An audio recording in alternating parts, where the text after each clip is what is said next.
ज्योति बिंदु परमात्मा से है मेरी आत्मा, अब चल कर ले मिलन। परमानंद का अनुभव कर, ओ परमानंद का अनुभव कर, तू धन्य बना जीवन। ज्योति बिंदु परमात्मा से है मेरी आत्मा, अब चल कर ले मिलन। अब चल कर ले मिलन, अब चल कर ले मिलन।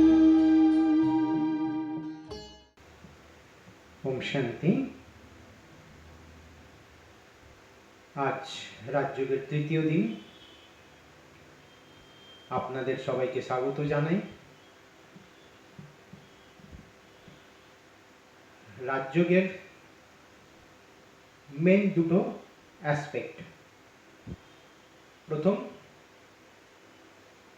নিজেকে জানা, নিজেকে চেনা, নিজের উপর কন্ট্রোল। আর দ্বিতীয় হচ্ছে সুপ্রিম অথরিটি, সুপ্রিম পাওয়ার, তাকে জানা। তো গতকাল আমরা নিজের সম্পর্কে জেনেছি। নিজের পরিচয়, আমি কে, আমি আত্মা, দেখতে একটা সূক্ষ্ম তারার মতো, তিনটে শক্তি, মন বুদ্ধি সংস্কার, সাতটা গুণ, সুখ শান্তি প্রেম আনন্দ পবিত্রতা জ্ঞান শক্তি। শরীরে থাকি এই দুই ভুরুর মাঝখানে, আর পার্মানেন্ট অ্যাড্রেস ব্রহ্মলোক পরলোক। আজ আমরা শুনব ঈশ্বর সম্পর্কে। কারণ ঈশ্বর নিয়ে অনেক মতামত আছে, নানামুনি নানা মত। একবার নিউজ পেপারে লেখা বেরোলো, হেডিং ছিল ঈশ্বরকে। প্রথম লাইনে লেখা ছিল ঈশ্বর নিরাকার। তারপরের লাইনে লিখেছিল ৩৩ কোটি দেবী দেবতা তারা ঈশ্বর। তারপরের লাইনে লেখা ছিল প্রকৃতি ঈশ্বর। তারপরের লাইনে লেখা ছিল যত গুরু আছেন তারাও সবাই ঈশ্বর। তারপরের লাইনে লেখা ছিল জীবই শিব, প্রত্যেকটা জীবের মধ্যে ঈশ্বর আছে, মানুষ কুকুর বিড়াল সব কিছুর মধ্যে ঈশ্বর। লাস্টে লেখা ছিল ঈশ্বর বলে কিছু নাই, যদি থাকে প্রমাণ করো। কি মনে হয় আপনাদের, এই এতগুলো স্টেটমেন্টের মধ্যে কোনটা ঠিক?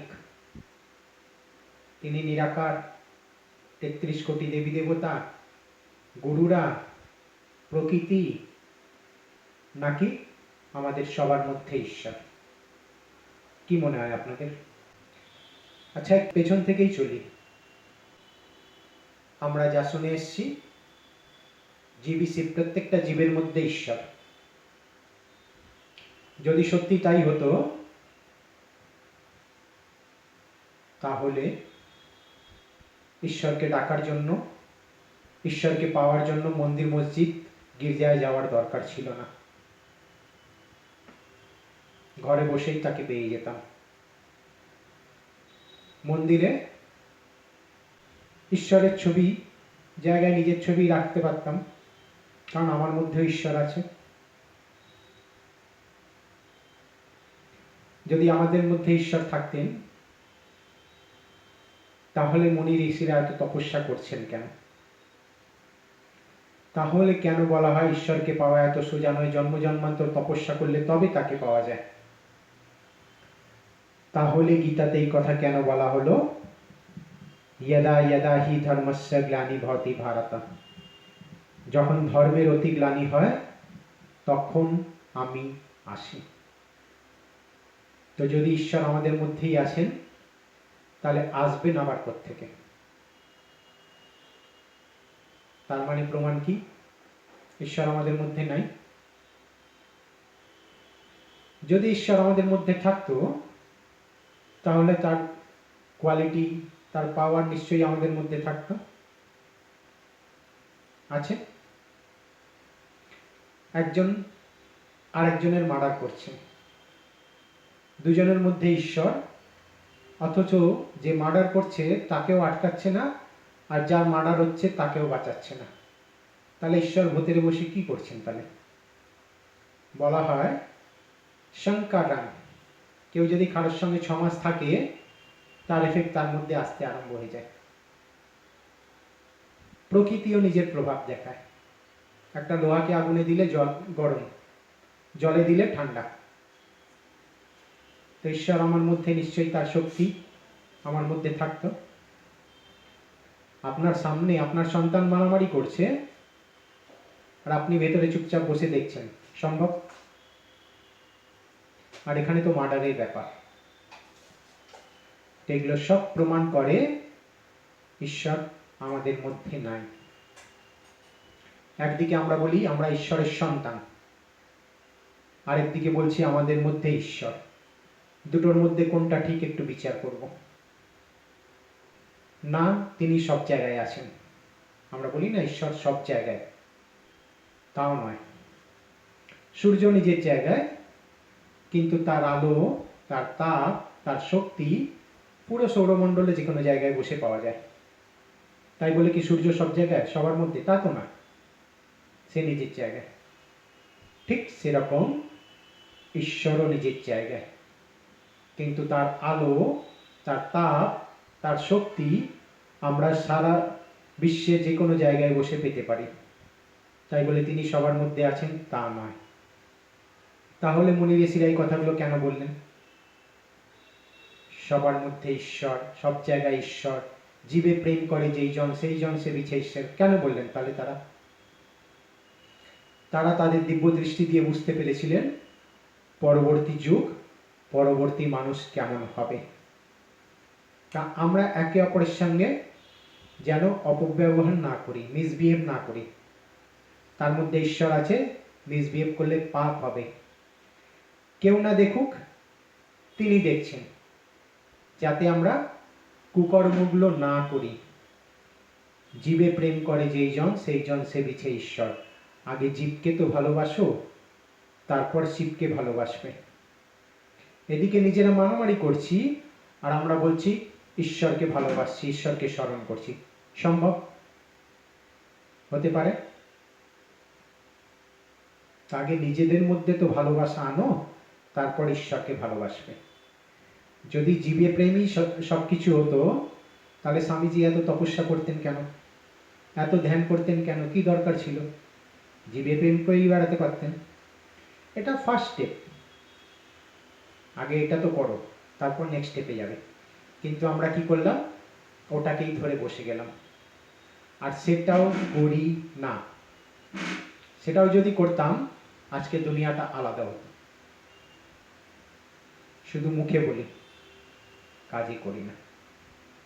এগুলো সব প্রমাণ করে না আমাদের মধ্যে আছে, না তিনি সব জায়গায় আছেন। 33 কোটি দেবদেবী বলি, 33 কোটি ঈশ্বর কোনোদিন বলি না। ঈশ্বর অলমাইটি অথরিটি, সব পাওয়ার তার কাছে আছে। দেবী দেবতা ডিপার্টমেন্ট বানানো। শক্তি চাই মা দুর্গা, মা কালী, বিদ্যা চাই মা সরস্বতী, সম্পত্তি চাই মা লক্ষ্মী। একজনের কাছে সব পাওয়া যাবে না। গুরুরা ঈশ্বর, গুরুরাই যদি ঈশ্বর হন তাহলে তারাও তো নিজেরা ঈশ্বরকে স্মরণ করছেন মোক্ষ মুক্তি পাওয়ার জন্য। তো ওনারা কি করে ঈশ্বর হতে পারেন?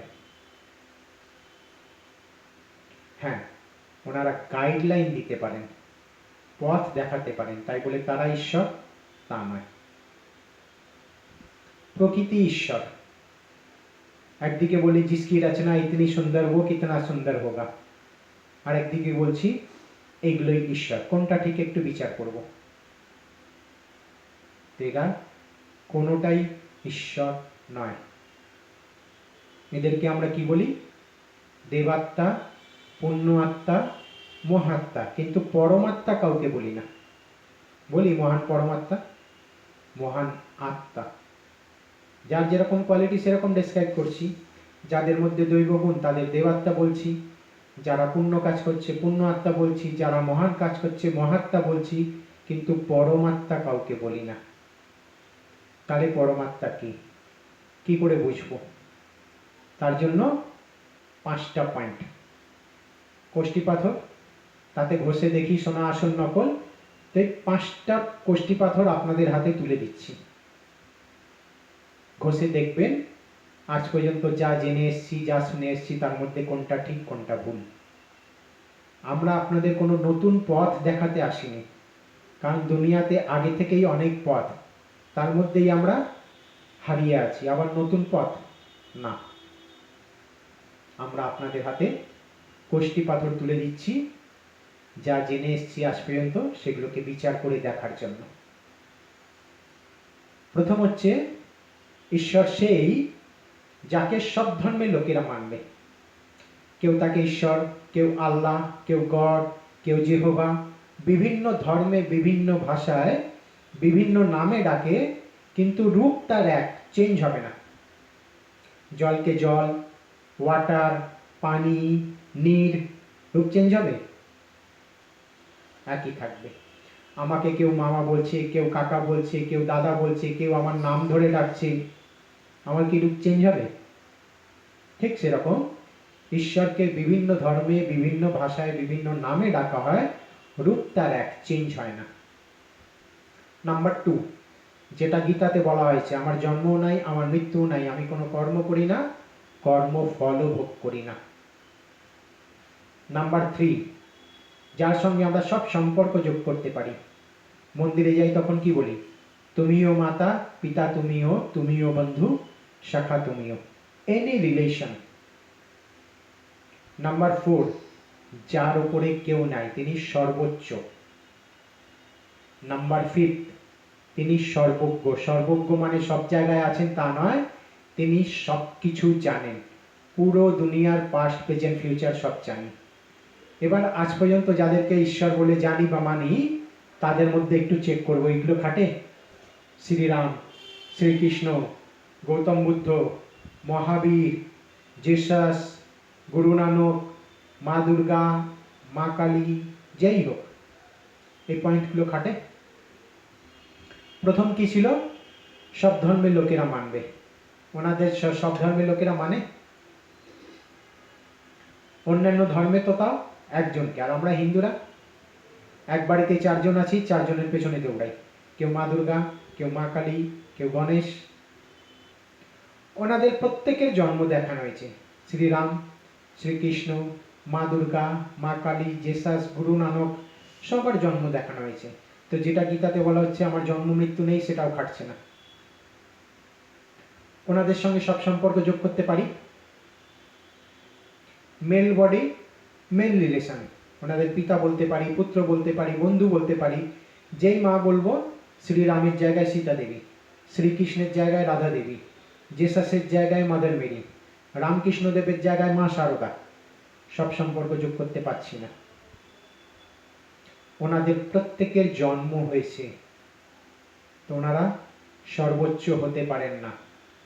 আমাদের মা বাবা আমাদের জন্ম দিয়েছে, নিশ্চয়ই তারা আমাদের থেকে শ্রেষ্ঠ, উঁচু। ওনাদের যারা জন্ম দিয়েছে নিশ্চয় তাদের থেকে তারা উঁচু, শ্রেষ্ঠ। যাদের জন্ম হয়েছে তাদের মৃত্যু হয়েছে, তো জন্মের আগে কি মৃত্যুর পরে কি কেউ বলতে পারে না। তো 5টার মধ্যে একটা পয়েন্টও খাটছে না, তো ওনারা কেউই ঈশ্বর নন। দেবাত্মা, পুণ্য আত্মা, মহাত্মা, কিন্তু পরমাত্মা নন। তাহলে পরমাত্মা কি? যার মধ্যে 5টা পয়েন্টই খাটবে। একটু বিচার করে দেখুন। তিনি হচ্ছেন শিব। আমরা সবাই জানি হিন্দু ধর্মে শিবকে মানা হয়, অন্য ধর্মেকে মানা হয় না। আমি এখানে প্রমাণ করে দেখাবো সবাই মানে।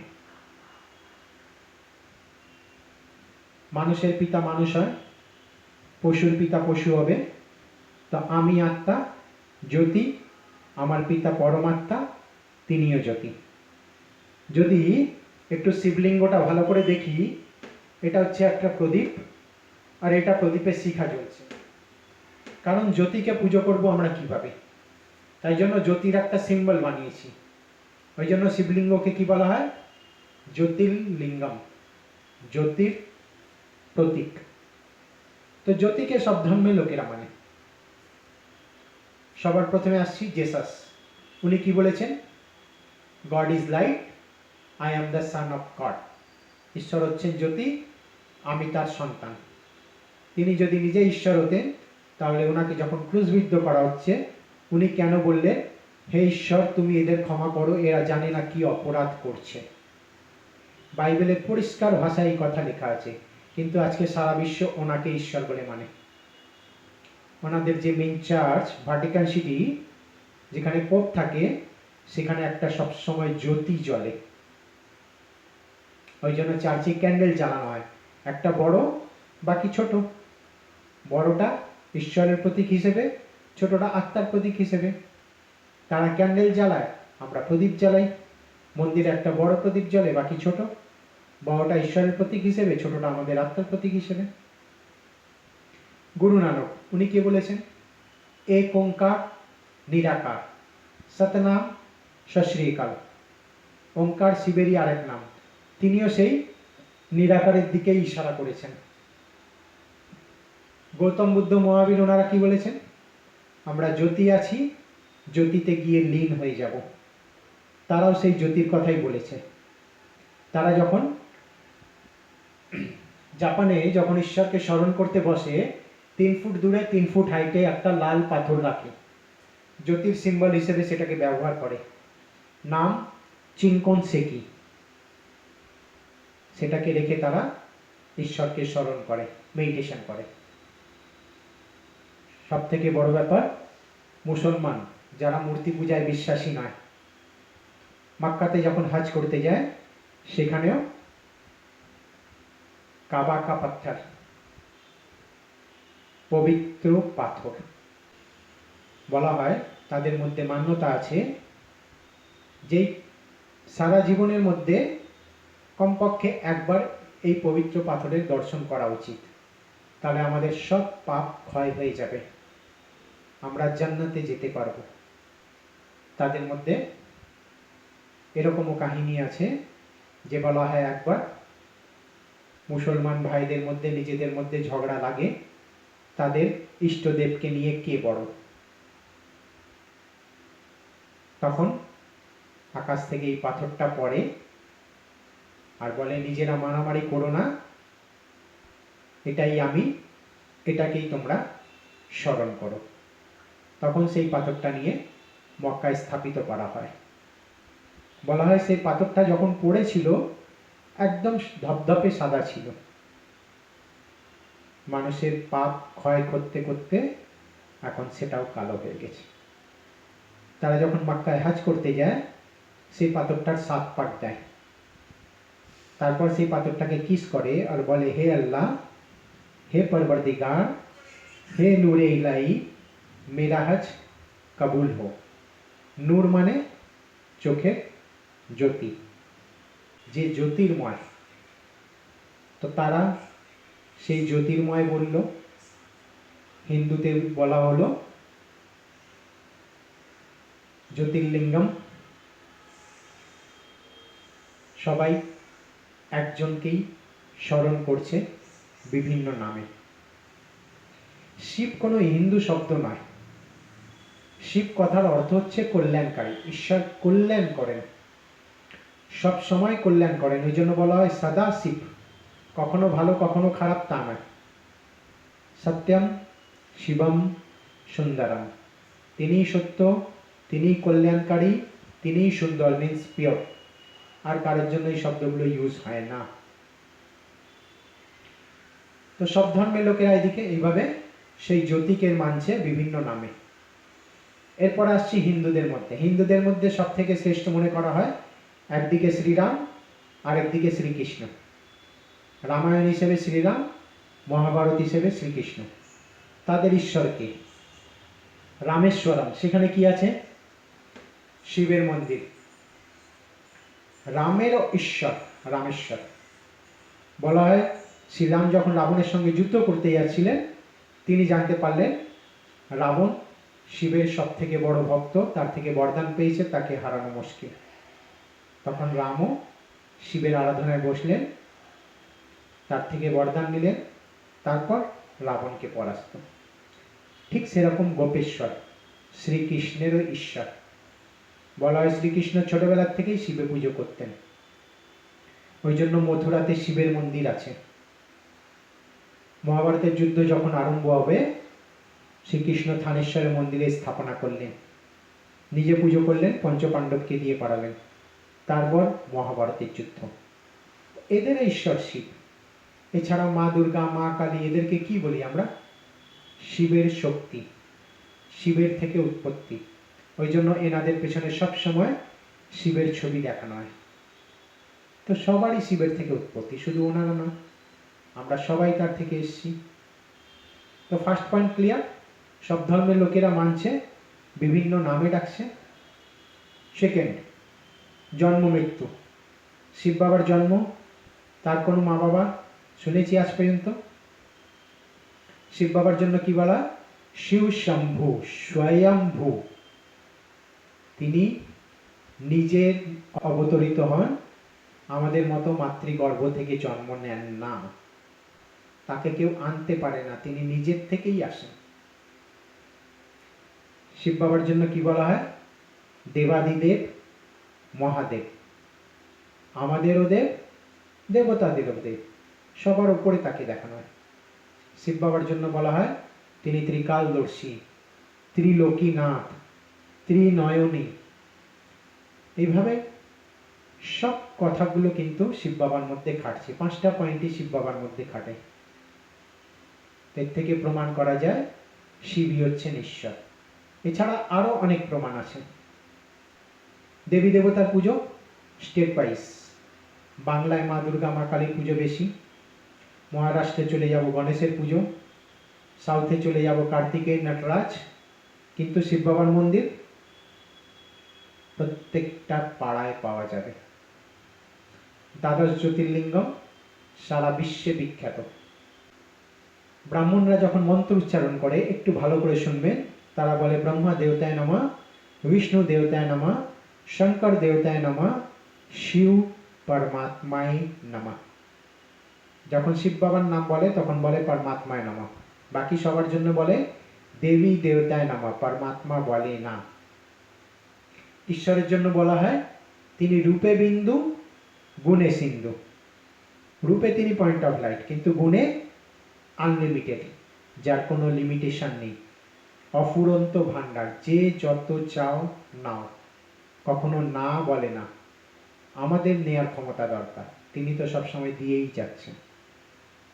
বলা হয় স্বয়ং সরস্বতী যদি ঈশ্বরের মহিমা লিখতে বসে, পুরো পৃথিবীকে কাগজ, জলকে ইঙ্ক আর জঙ্গলকে যদি কলম বানানো হয়, তাও ঈশ্বরের মহিমা লিখে শেষ করা যায় না। ওই জন্য বলা হয় তেরি মহিমা আপরম অপার, যার কেউ পার পেতে পারে না। শিব বাবার সঙ্গে 3টে শব্দ যোগ হয়, বাবা, ঈশ্বর, নাথ। পাপকাটেশ্বর, তারকেশ্বর, ভদ্রেশ্বর, সোমনাথ, বৈদ্যনাথ, পশুপতিনাথ। আর কারোর সঙ্গে এই শব্দগুলো যোগ হয় না। আজকাল অবশ্য যোগ করে ফেলি। আজকাল তো বলি আমি ঈশ্বর, আমাকেই পুজো করে সব পাবে। আমরা নিজেরাই ঈশ্বর হয়ে বসে গেছি। সম্পূর্ণ ভুল, এটা হওয়া উচিত নয়। ঈশ্বরের যত নাম তার কর্মবাচক, তার গুণবাচক। আমাদের নাম সেরম নয়। কারণ নাম শান্তি দেবী, তার জীবনে অশান্তি ভর্তি। সম্রাট ভিক্ষা করছে, তা আমাদের নাম আমাদের কর্ম বোঝায় না, কিন্তু ঈশ্বরের যত নাম তার কর্ম বোঝায়। তিনি সোমনাথ, আমাদের সোমরস পান করান। তিনি অমরনাথ, আমাদের অমর কথা শোনাচ্ছেন। তিনি বৈদ্যনাথ, সব থেকে বড় বৈদ্য, শরীরের রোগ ঠিক করছেন, মনের রোগও ঠিক করছেন। তিনি ভূতনাথ, আমাদেরও নাথ, ভূতেদেরও নাথ। কালকাকাল, মহাকাল, একবারে সবাইকে সাথে নিয়ে চলে যায়। এইভাবে ঈশ্বরের যত নাম তার কর্মবাচক, তার গুণবাচক। এই সব দিক দিয়ে প্রমাণিত হয় শিবই হচ্ছেন ঈশ্বর, বাকি সব দেবী দেবতা ঈশ্বর নয়। এবার আসছি শিব শঙ্কর। এই দুটো ছবি সম্পর্কে আমরা কি জানি? একজনেরই দুটো রূপ, এটা লিঙ্গ, এটা তার শারীরিক আকার, তাই তো? এটাই জেনে এসেছি আমরা। আবার এটাও জানি ঈশ্বর যখন সৃষ্টি রচনা করবেন মনে করলেন তিনজনকে রচনা করলেন, ব্রহ্মা, বিষ্ণু, শঙ্কর। ইনি ঈশ্বরের রচনা, ঈশ্বর নন, আর ইনি হচ্ছেন ঈশ্বর। দুজনে যদি একই হয়, আমরা বলি শিবের মন্দিরে যাচ্ছি, কখনো বলি শঙ্করের মন্দিরে যাচ্ছি। শিবরাত্রি বলি, শঙ্কররাত্রি বলি, ভুল করেও কারোর মুখ থেকে বেরোয়? শিবের মন্দিরে শিবলিঙ্গ থাকে, শঙ্করের মূর্তি থাকে? কোথাও কোথাও ছবি ঝুলছে। কিন্তু যে কটা শঙ্করের মন্দির দেখবেন, শঙ্করের মূর্তি আছে যেখানে, কিংবা যে কটা শঙ্করের ছবি দেখবেন, প্রত্যেকটার সামনে শিবলিঙ্গ অবশ্যই থাকে। কেন? এনার ক্ষেত্রে শিবলিঙ্গ কম্পালসারি, কিন্তু এনার ক্ষেত্রে শঙ্করের মূর্তি কম্পালসারি নয়। কেন? আবার এমনও কিছু ছবি পাওয়া যায় যেখানে দেখানো হয় শঙ্কর, পার্বতী, গণেশ, কার্তিক সবাই মিলে শিবের মাথায় জল ঢালছে। তো তিনি কি নিজের মাথায় নিজেই জল ঢালছেন? ওনাকে সবসময় দেখানো হয় হিমালয়ে বসে তপস্যা করেন। তো উনি যদি নিজে ঈশ্বর, তাহলে কার আরাধনা করছেন তিনি? ওই জন্য সামনে শিবলিঙ্গ, কারণ শিবেরই আরাধনা করছেন। ঈশ্বর ওনাকে কি কাজ দিয়েছিলেন? যে তৃতীয় নেত্র খুলবে, বিনাশ হয়ে যাবে। কত পাওয়ার দরকার, তাই জন্য সারা জীবন তিনি তপস্যাই করছেন, সেই পাওয়ার অ্যাকুমুলেট করছেন, যাতে চোখ খুললেই যেন দুনিয়া বিনাশ হয়ে যায়, নেগেটিভিটি ধ্বংস হয়ে যায়। ওনাকে বলা হয় বিনাশকারী, আর শিব কথার অর্থই হচ্ছে কল্যাণকারী।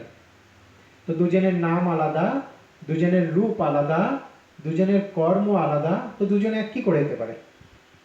সম্পূর্ণ আলাদা, পিতা সন্তান। আমরা এক করে ফেলি, কারণ একসঙ্গে বলি শিব শঙ্কর, তাই জন্য মনে করি এক। যদি সত্যি তাই হয়, তাহলে সাউথ ইন্ডিয়ানদের নাম কেমন হয়? দাদুর নাম, বাবার নাম, নিজের নাম, এমনকি গ্রামের নাম, লম্বা লম্বা তাদের নাম হয়। তাই বলে কি সবাই এক হয়ে গেল? সচিনের নাম সচিন রমেশ তেন্ডুলকার, ওনার নাম ওনার বাবার নাম, তাই বলে কি দুজনে এক?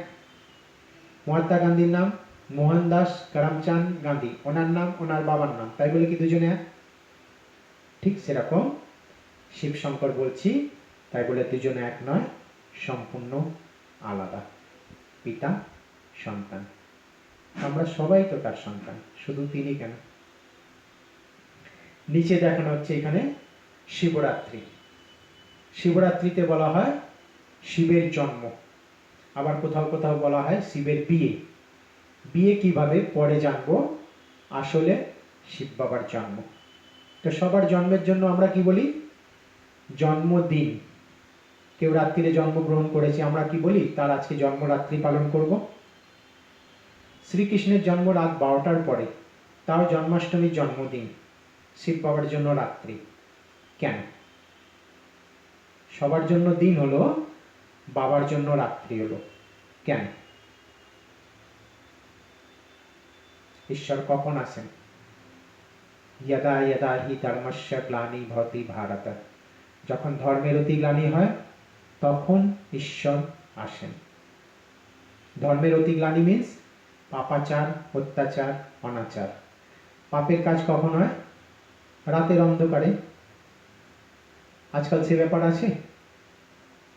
24 ঘন্টায় সব কিছু হচ্ছে। তো এখানে এই 24 ঘন্টা দিন রাতের কথা বলা হয়নি, এখানে কোন রাতের কথা বলা হয়েছে? পাপের অন্ধকারের কথা, অজ্ঞানতার অন্ধকারের কথা। জ্ঞানহীন হয়ে গেছি, নিজেকেও ভুলে গেছি, ঈশ্বরকেও ভুলে গেছি। তার জন্য রামকৃষ্ণদেব কি বলেছিলেন? আগে বললেন যত মত তত পথ, কিন্তু লাস্ট কথা ওনার কি ছিল? তোমাদের চৈতন্য হোক, মিন্স জ্ঞান হোক, যা করছো বুঝে শুনে করো, অবুঝের মতো করো না।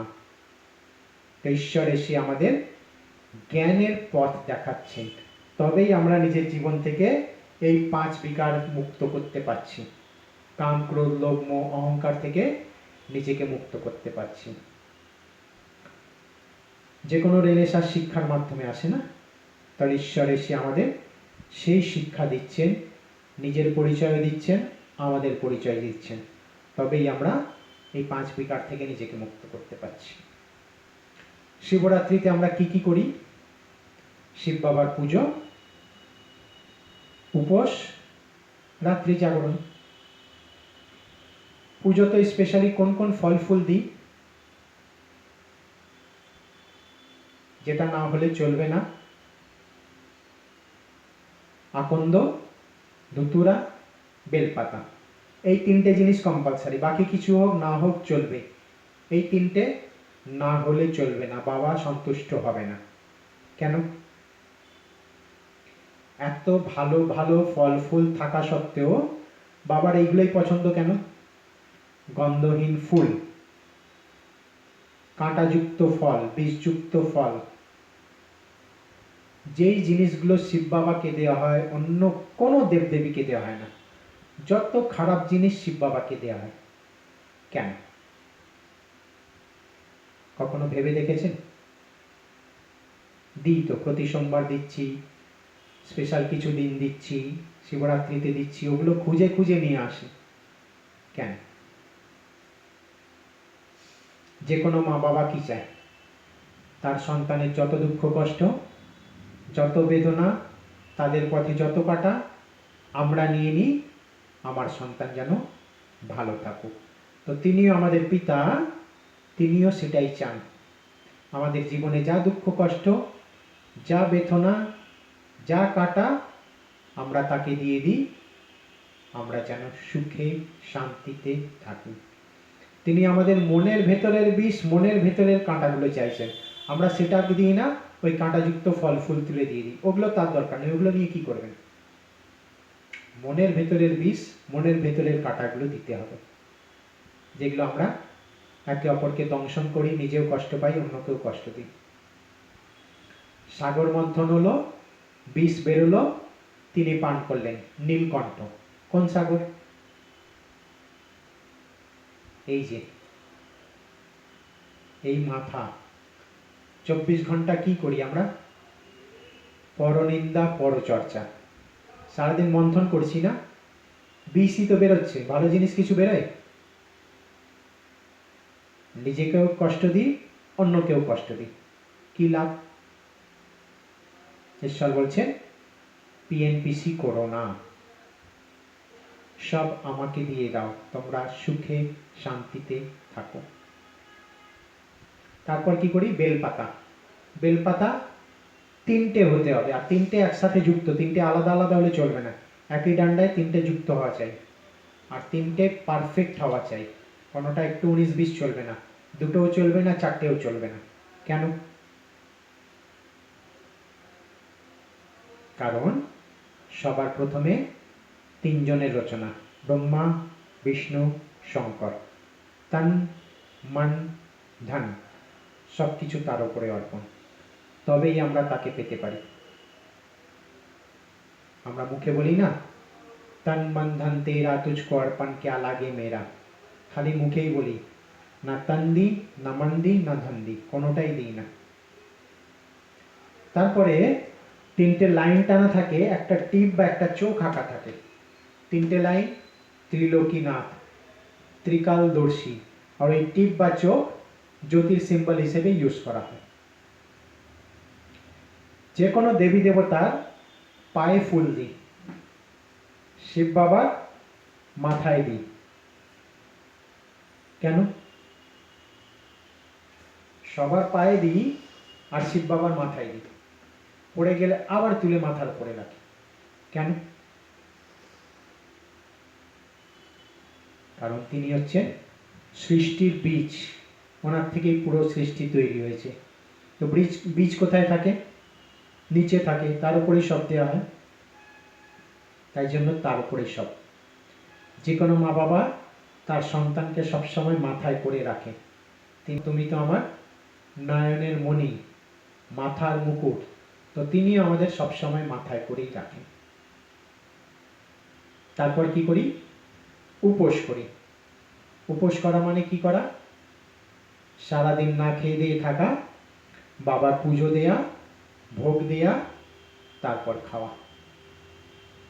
কোনো মা বাবা চায় আমার সন্তান আমাকে খাওয়াবে তারপর নিজে খাবে? চাইবেন আপনারা আপনার সন্তান আগে আপনাকে খাওয়াবে তারপর নিজে খাবে? একটা পশু পাখিও চায় না। তো তিনি সবার পিতা হয়, তিনি কি করে চান? আর খালি পেটে তার কথা মনে থাকে? তখন তো মনে হয় আর পারছি না, কখন জল ঢালবো আর খাবো।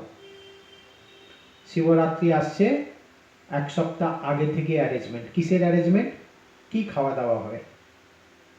পুজোর ফল ফুল তো সেদিনই সকালবেলা কিনে নিয়ে আসি। তো উপোস করছি তাকে স্মরণ করার জন্য। আসলে কাকে স্মরণ করছি? এই পেটকে স্মরণ করছি। তো উপোস কথার অর্থ হচ্ছে উপবাস, ওপরে থাকা। ঈশ্বর বলছেন খালি পেটে ভজন হয় না, পেট ভরে খাও, খালি মন থেকে আমার কাছে থাকো। ওই জন্য গীতাতে বলা হয়েছে মন মনা ভাবা, মনে মনে আমাকে স্মরণ করো। ঈশ্বর আর কিছু চায় না, কোনো ধূপ, কোনো ফুলচন্দন, কিচ্ছু দরকার নেই। মন থেকে ভালোবেসে তাকে স্মরণ করা, তিনি শুধু সেটাই চান, আর কিচ্ছু চান না। যে কোনো মা বাবা কি চায়? তার সন্তান তার কথা শুনে চলুক, ভালো মতো চলুক।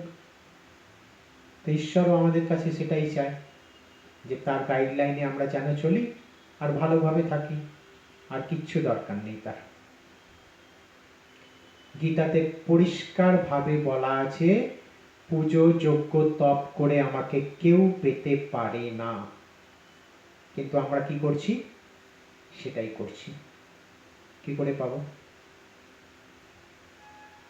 মা বাবাকে মানি, তার কথা শুনি না, মানা হলো। ঈশ্বরকে মানি, কিন্তু তার কথা শুনছি না, মানা হলো। তাকে মানা মানে তার কথা শুনে চলা। তারপরে রাত্রি জাগরণ, সারা রাত জেগে গান বাজনা ভিডিও দেখে কোনো রকমে রাতটা কাটায়। প্রহরে প্রহরে জল ঢালি, আবার এসে টিভির সামনে। এটাই কি তার শ্রদ্ধা? এটাই কি তার পুজো? রাত্রিরে যখন প্রহরীরা পাহারা দেয় কি চিল্লায়? জাগতেই রহো, জাগতেই রহো। আমরাই যদি জেগে থাকি তাহলে তারা কি করবে? তো জাগতেই রহো মিন্স কনসাসে ঘুমাও। এমন আনকনসাস হয়ে ঘুমিয়ে পড়ো না যে কেউ এসে তোমার ক্ষতি করে চলে যাক, বুঝতে না পারে। কনসাসে থাকো, যেন কেউ আসলে চট করে যেন ঘুমটা ভেঙে যায়। ঠিক সেরকম ঈশ্বর বলছেন এখন ঘোর কলি, ঘোর অন্ধকার, চারিদিকে পাপাচার, অত্যাচার, অনাচার বাড়ছে। এই আত্মারূপী প্রদীপটাকে জ্বালিয়ে রাখতে হবে। ওই মাটির প্রদীপ জ্বালালে কিচ্ছু হবে না, কোনো লাভ নেই। সোল কনসাসকে জাগিয়ে রাখা। কারণ কালকেই আমরা জেনেছি যে যে কোনো রিলেশন দ্বন্দ্বের কারণ 5টা 6টা কথা। তো যখন আমরা সোল কনসাসে থাকি, এই দ্বন্দ্বগুলো, এই ক্ল্যাশ শেষ। হিন্দু মুসলিম শিখ ইসাই আপস মে ভাই ভাই, কিভাবে? দেহ থেকে তো আলাদা, কিন্তু আত্মারূপে আমরা একই পিতার সন্তান।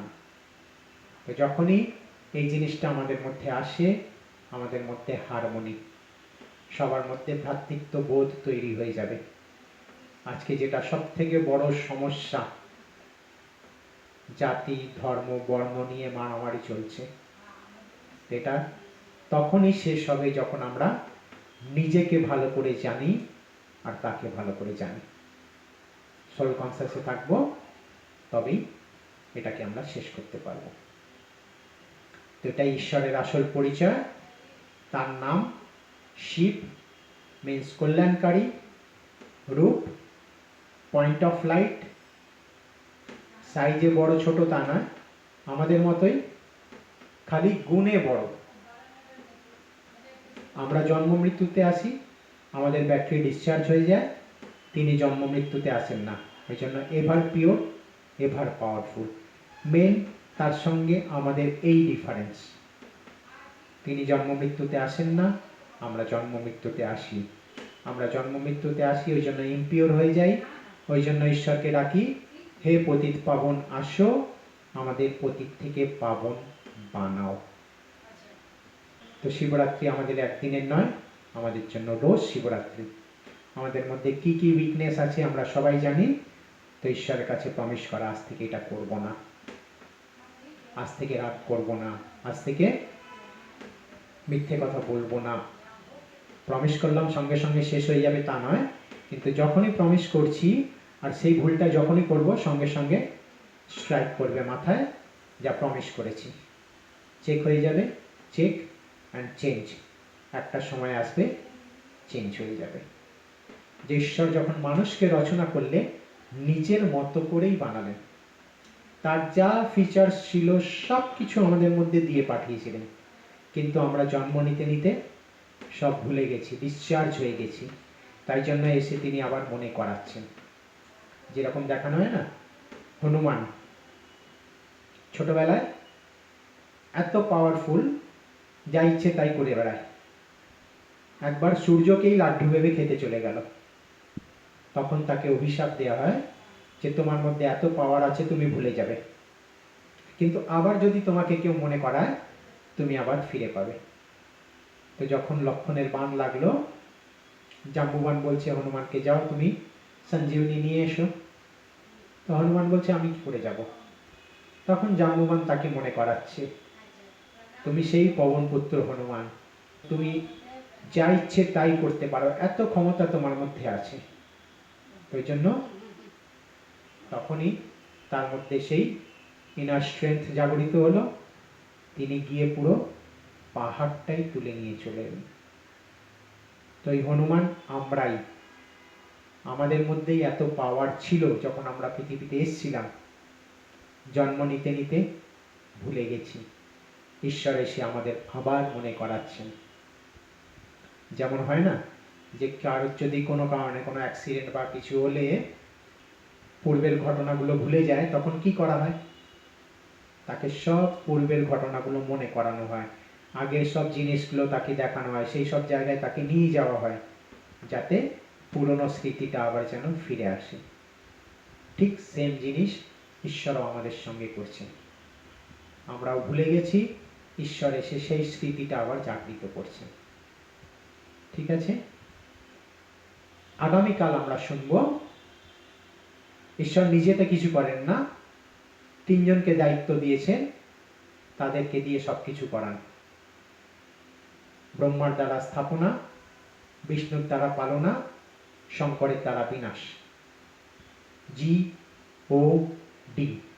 জি ফর জেনারেটর, ব্রহ্মার দ্বারা স্থাপনা, ও ফর অপারেটর, বিষ্ণুর দ্বারা পালনা, ডি ফর ডিস্ট্রাক্টর, শঙ্করের দ্বারা বিনাশ। তিনজনের যে বাবা, গড ফাদার। বাকি সবাইকে লর্ড বলা হয়, গড বলা হয় না। লর্ড জেসাস বলে, গড জেসাস কখনো বলে না। লর্ড বুদ্ধা, গড বুদ্ধা নয়।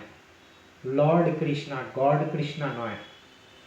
Lord Shiva, god Shiva. রাজুর ছেলে মাস্টার রাজু হয়, তো গডের সন্তান মাস্টার গড, তাই বলে গড নয়, মাস্টার গড। আমরা সবাই মাস্টার গড, গড নই। তো কালকের জন্য একটা হোমওয়ার্কগুলো কিন্তু করতে হবে, তাহলেই আমরা এর লাভ নিতে পারবো। নালে 7 দিন পর পর ক্লাস শুনবো, তার কিন্তু লাভ কিছু পাবো না। তো যেটা শুনছি সেগুলো, যে পয়েন্টগুলো ভালো লাগবে নোট ডাউন করবেন, লিখে রাখবেন। তার মধ্যে কোনো যদি প্রশ্ন থাকে সেটাও আমাকে জিজ্ঞেস করতে পারেন। আর সেগুলো সারাদিনে মাঝে মধ্যে একটু দেখে নেবেন আর সেটাকে অ্যাপ্লাই করার চেষ্টা করবেন, তবেই আমরা এর উপকারিতা পাব। তো কালকের জন্য একটা হোমওয়ার্ক, ৩৩ কোটি দেবদেবী, এভারগ্রিন, এভারিয়াং। একমাত্র ব্রহ্মাকে বৃদ্ধ দেখানো হয়, একমাত্র ব্রহ্মার দাড়ি গোঁফ দেখানো হয়। কেন? এর অ্যান্সারটা খুঁজে নিয়ে আসবেন। শঙ্কর যে সারা জীবন হিমালয়ে বসে তপস্যা করে, তাও তার দাড়ি গোঁফ বেরোয় না, তাও সে বৃদ্ধ হয় না, অলওয়েজ ক্লিন সেফ। অ্যাটলিস্ট তিনজন তো সমান হওয়া উচিত, কারণ ঈশ্বর তিনজনকে বানালো আর তিনটে কাজ দিল। তো অ্যাটলিস্ট বয়স্ক হলে তিনজনেই হওয়া উচিত, দাড়ি গোঁফ হলে তিনজনেরই হওয়া উচিত, কিন্তু শুধু ব্রহ্মারই হয় আর কারোর হয় না। কেন? এর অ্যান্সারটা খুঁজে আনবে। ঠিক আছে, এখন আমরা 2 মিনিট একটু মেডিটেশন করব। সবাই স্ট্রেট হয়ে বসবো, ফুল বডি রিল্যাক্স, পুরো বডি থেকে কনসেন্ট্রেশন আমি নিজের আত্মার উপরে আনবো। পুরো বডি থেকে এনার্জি ঘুটাবো আস্তে আস্তে করে। আস্তে আস্তে এই শক্তি পায়ের থেকে উপরে উঠছে,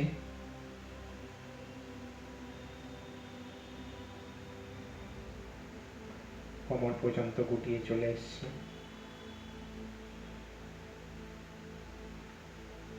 আরো আস্তে আস্তে আরো উপরে, গলা পর্যন্ত, আরো উপরে, পুরো শক্তি মস্তিষ্কের মধ্যে গুটিয়ে গেছে। এখন কপালের ঠিক মাঝখানে এক বিন্দুতে সব গুটিয়ে গেছে।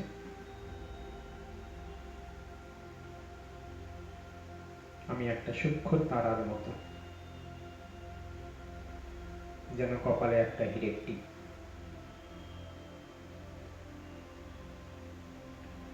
শিব বাবা আমার ঠিক মাথার উপরে,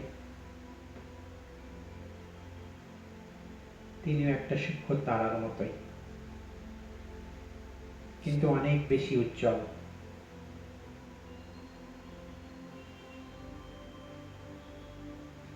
শিব বাবার থেকে শক্তির লাল আলো বেরিয়ে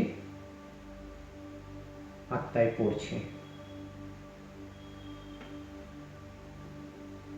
আমি আত্মা এই লাল আলো গ্রহণ করে সম্পূর্ণ শক্তিশালী হয়ে উঠছি।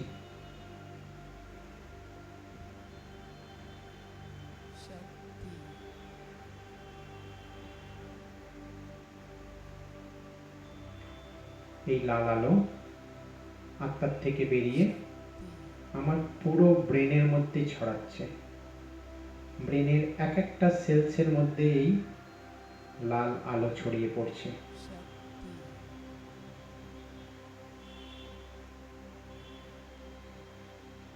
আমার ব্রেন পুরো পাওয়ারফুল। যত নেগেটিভ, যত টক্সিন সব বাইরে। আস্তে আস্তে এই লাল আলো আমার পুরো বডিতে ছড়াচ্ছে। পুরো বডির এক একটা সেলসের মধ্যেই লাল আলো ছড়িয়ে পড়ছে।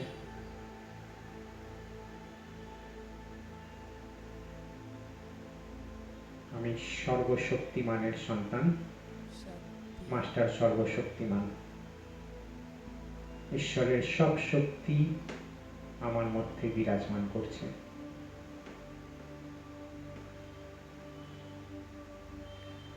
কোনো ভাইরাস, কোনো রোগ আমাকে ছুতেও পারবে না। আমি সম্পূর্ণ প্রোটেক্টেড।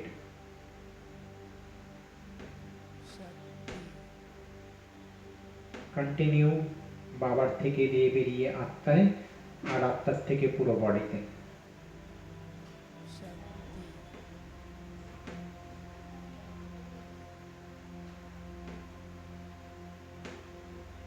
আস্তে আস্তে এই রে আমার পুরো ঘরের মধ্যে ছড়িয়ে পড়ছে। পুরো ঘরের এনভায়রনমেন্ট শক্তিশালী।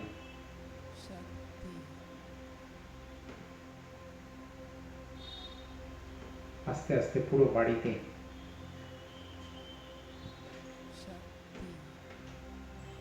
আমার পুরো বাড়ি প্রোটেক্টেড।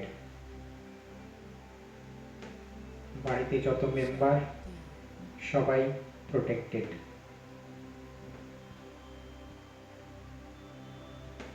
ঈশ্বরের ছত্রছায়ায় আমরা সবাই আছি।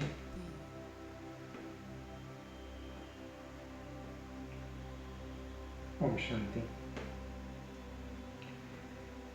এইভাবে সারাদিনে 10 সেকেন্ড, 20 সেকেন্ড, 1 মিনিট, 2 মিনিট যখনই সময় পাবেন, শিব বাবা মাথার উপরে, তার থেকে শক্তি আমার মধ্যে।